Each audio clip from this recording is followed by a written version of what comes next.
Hello, my name is Marilyn James and this is a video about what is boudoir. I can't believe there's not a YouTube video out there already, but boudoir obviously means in the bedroom.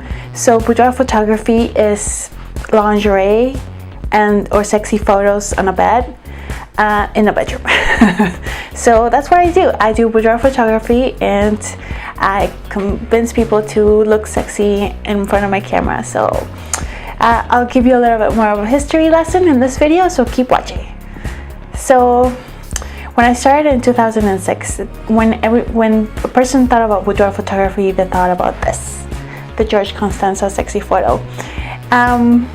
It was cheesy and it was something that people didn't do really, unless it was a joke like that.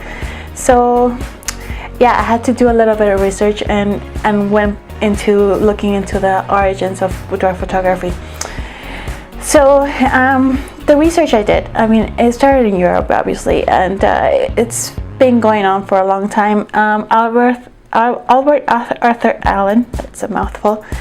He's one of the first people that started doing portraits of women and studying the movement and the sensuality and the lingerie and all that stuff. So they started just taking photos of women to see what they could do pretty much with photos in normal everyday settings. So that I guess is the beginning of a person in lingerie on a bed, and then it progressed obviously to the now pinup style of photography.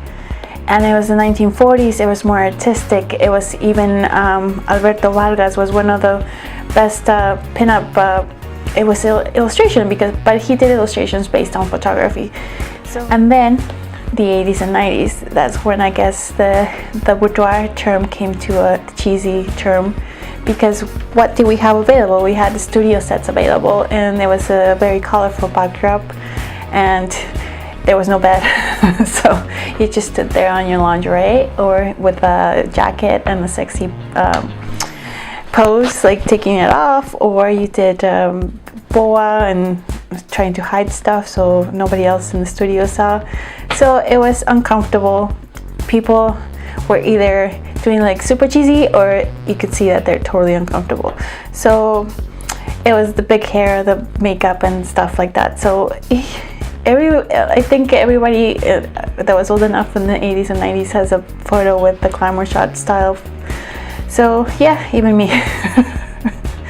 And yeah, okay, so in 2006 I was doing wedding photography, and I worked a little bit in glamour shots, so I knew the cheesiness from inside. So working in weddings, the best I found that the photos I liked were the ones that the bride was getting ready, and that's when it clicked in, like kind of like, oh, what is this? Like I can get photos of people getting ready in the lingerie, and I had the makeup from glamour shots, and I had the retouching from being a graphic designer. So when I tried to research a little bit that, obviously in Europe they were doing it and they were calling it boudoir photography. So in 2006 I said, okay, I merge everything I love. Is it makeup, is sexy, sultry photos, and the glamour and the lingerie. So glamour plus lingerie equal boudoir to me. And that's how I got into boudoir. This is one of my favorite quotes. I drifted into photography like one drifts into prostitution. First I did it to please myself. Then I did it to please my friends, and eventually did it for the money. Thank you for listening, and I'll be talking more about boudoir and inside information. So yeah, subscribe, and thank you for watching. James, and this is a video of what is boudoir. And these are my English teaching classes. English teaching, boudoir teaching. Damn it.